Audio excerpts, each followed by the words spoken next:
Hello, my name is Christina McLennan, and today I will be reviewing the 1993 film Jurassic Park. This is an action sci-fi movie where they create dinosaurs. It was directed by the auteur Steven Spielberg, who's known for other famous films such as E.T., Jaws, The Schindler's List, Indiana Jones, and the list just goes on and on. And this was actually his 20th film that he was the director on. This film was based on a book that was written by Michael Crichton. The screenplay was written by him and Daniel Cope. The music for this film was done by John Williams, who composed a lot of other movie soundtracks such as some of the Harry Potter movies. This was a Universal Pictures production. The film stars Sam Neill and Laura Dern as Dr. Grant and Ellie, who are two archaeologists who are on a dig in Montana, and then they're asked to come to Jurassic Park to see if they will endorse the park. The film also stars Jeff Goldblum as Malcolm and Richard Attenborough as Hammond. Joseph Mazzello and Ariana Rich play Hammond's grandchildren, Timmy and Lex. The basic plot of this film is that Hammond is building Jurassic Park, which is this theme park based on dinosaurs where there will be rides, but there will also be real dinosaurs wandering around, and he needs the backing of some actual archaeologists to say that this park is okay for the insurance company to deem that it's safe. And one of his greedy employees decides that he's going to steal some of the dinosaur embryos to sell them and make millions and trillions of dollars. So to do so, he shuts the system down so that way he can get in and out without being detected. And while he shuts the system down, chaos ensues because all of the surrounding fences and any fences between the park that are monitored, those all go out, so the dinosaurs have free reign over everywhere in the park. The story then becomes a moment of who will get out alive and who won't, because many of the characters die, except miraculously all of the main characters make it out, and they're all basically walking out, not with no scratches because they are like bloody and stuff, but they are able to walk and talk, and it was just a little almost cliche that everyone that was deemed a main character made it out alive. The film starts with all of these men with really big guns going to what we later find out to be one of the dinosaur pits, and one of the men is yelling, "Shoot her!" So then you can tell that there's this air of chaos going on there because there's all these men required to shoot whatever's happening, and there's all these leaves rustling, but at the time you don't know that it's a dinosaur unless you've seen the film previously or you've heard a lot about it, which at this point basically everyone's heard about it, but it creates this mystery of what is behind that. So I feel like when it came out in 1993, people probably knew that it was a dinosaur film, but didn't know that that was how it was going to start, that it was going to be these men all going by to try and kill a dinosaur. So this film uses a lot of key techniques and nice moments throughout the film to really drive the plot and to just add different elements to the plot.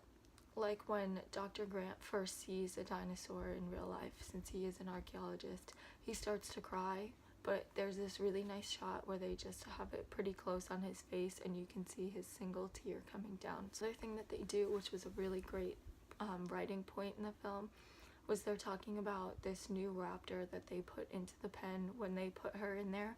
Originally there were 8 raptors and she killed, as they say, all but 2 of them, which is a way that I think to make it try and lighten the mood at the fact that she killed 6 of the raptors, so she's definitely a dangerous dinosaur, but they try and make it seem like she's not by saying, oh, she killed all but 2, rather than saying she killed 6. There's also this nice point where they're talking about how even though the scientists can do this, they can create the dinosaurs based on the DNA that they extracted from the blood of a mosquito. They can do it, but should they? Which I think was a really nice ethical debate that a lot of scientists do have to go through, so I thought that it was nice that they do touch upon it in this film, even though it is science fiction and it's not really possible. Also throughout the film, Hammond keeps saying how he spared no expenses with the park. He spared no expenses with the food that they're eating or with the science resources that they're doing. But then one of his employees, the one that ends up stealing all the embryos, mockingly says, "Spare no expenses," because he feels as though he's being underpaid. As I mentioned earlier, the main characters make it out alive and relatively unharmed throughout the film, which is kind of crazy considering all of the stuff they go through. Like Lex and Dr. Grant are hanging over the edge of on a wire, swinging back and forth because this Jeep is being pushed off by the T-Rex, and they swoop out of the way just in time. And then Timmy is, like, the grandson Tim is in that Jeep, and the Jeep ends up getting stuck in a tree, and he's basically fine. Like, when Grant goes to find him, he does sit there all curled up in a ball, and he goes, I just threw up.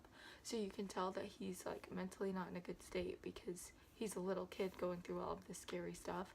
But then he's pretty much fine. When they're climbing down from the tree, the Jeep starts to fall down on them, and then it ends up falling on them, but then they're still fine. When they're all hanging on the fossils in the visitor center and those start to fall from the ceiling, they're all pretty much fine when they hit that, even though some of the fossils end up falling on them. So I did really enjoy the film, but that was a little bit cliche to be like, oh, like, some of the characters die instantly because the dinosaurs are gonna eat them, but then other ones will have all this stuff thrown at them, including Timmy gets shocked by an electric fence and he's pretty much fine. There's a really nice moment of suspense though when they are climbing that electric fence, because they know it's Dr. Grant, Lex, and Tim. They know that the electricity is down, so they're climbing this big electric fence that says 10,000 volts of electricity danger, and it's meant to keep the dinosaurs in. So they're starting to climb it just as Ellie elsewhere in the park is turning electricity back on, and she's going through flipping all the switches, and you can see they pan from where she's working on down to the one of that fence that they're on. So that adds a lot of suspense because you're like, oh my god, are they going to get over the fence in time? Are they going to be okay? A technique that the writers did again was that they add these little one-liners into moments to try and lighten the mood, because this is a big scary movie where there's all these dinosaurs that are going after people. When it was released, it was a box office smash. It was considered a blockbuster, so people literally lined up around the block to try and watch this movie.